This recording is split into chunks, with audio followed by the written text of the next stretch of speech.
औरत ने ठान लिया था कि उसे ऐसा पति चाहिए जो सिर्फ उसके पैसों के लिए न आए बल्कि सच्चा प्यार करे। इसलिए उसने खुद को एक भिखारिन का रूप दे दिया और सड़कों पर भटकने लगी, इस उम्मीद में कि किस्मत उसे उसके सच्चे हमसफर तक ले जाएगी। एक दिन एक आदमी अपने काम से लौट रहा था, तभी उसकी नजर उस भिखारिन पर पड़ी। उसे देखकर वो चौंक गया। इतनी जवान लड़की और पहले ही जिंदगी से हार मान चुकी थी। उसके चेहरे की मायूसी देखकर उसे दया आ गई और उसने उसके कटोरे में 10 रुपए डाल दिए। उसी पल उस औरत ने सोच लिया, यही है वो आदमी जिसकी मुझे तलाश थी। जैसे ही वो जाने के लिए मुड़ा, उसने उसका कुर्ता पकड़ लिया और बड़ी मासूमियत से बोली, 10 रुपए में तो घर जाने की बस का किराया भी नहीं आता। उसने उससे 100 रुपए और मांगे। आदमी झिझका, वो खुद एक दिन में इतना कमाता भी नहीं था, लेकिन उस लड़की की हालत देखकर उसने लंबी सांस ली और अपनी जेब से आखिरी 100 का नोट भी निकालकर उसे दे दिया। लड़की ने कहा, मैं तुम्हारे पैसे यूं ही नहीं लूंगी, अगर तुम्हें कभी मेरी जरूरत पड़े तो मुझसे मदद मांग लेना। आदमी ने उसके फटे पुराने कपड़े देखे और मन ही मन सोचा, ये भिखारिन मेरी क्या मदद कर सकती है। उसी वक्त उसका फोन बजा। फोन उसकी माँ का था। कुछ दिन पहले उसने अपनी माँ से डींग मारी थी कि शहर में उसकी एक अमीर गर्लफ्रेंड है। अब माँ ने कह दिया कि आज ही उसे घर लेकर आना पड़ेगा, नहीं तो शादी उसकी बचपन की मंगेतर से कर दी जाएगी। आज माँ का 60वां जन्मदिन था और वो बचपन वाली लड़की भी घर आ रही थी। वो कुछ कह पाता इससे पहले ही माँ ने फोन काट दिया। उसे न अपनी एक्स से प्यार था,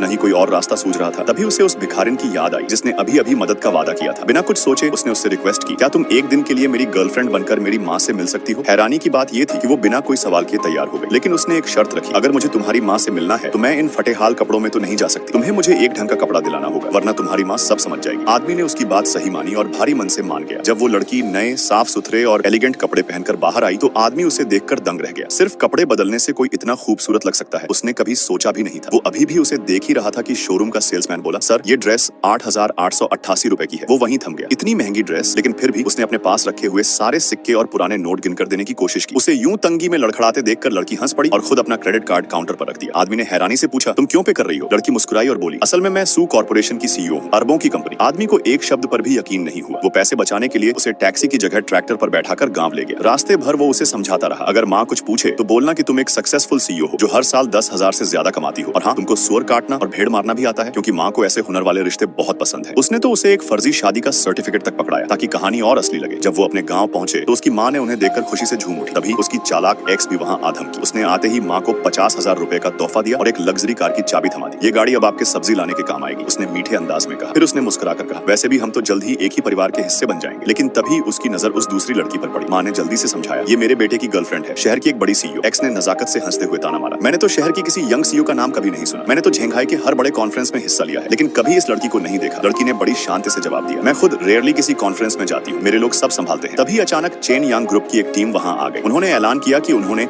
अभी अभी सू कॉर्पोरेशन की सीईओ से इस जमीन का कॉन्ट्रैक्ट साइन किया है। अब यहाँ उनका पारिवारिक घर गिराकर एक लग्जरी रिसोर्ट बनने वाला है। ये सुनते ही माँ के होश उड़ गए। उसे समझ आ गया कि इन लोगों को नाराज करना उनके बस की बात नहीं। वो तुरंत एक्स की ओर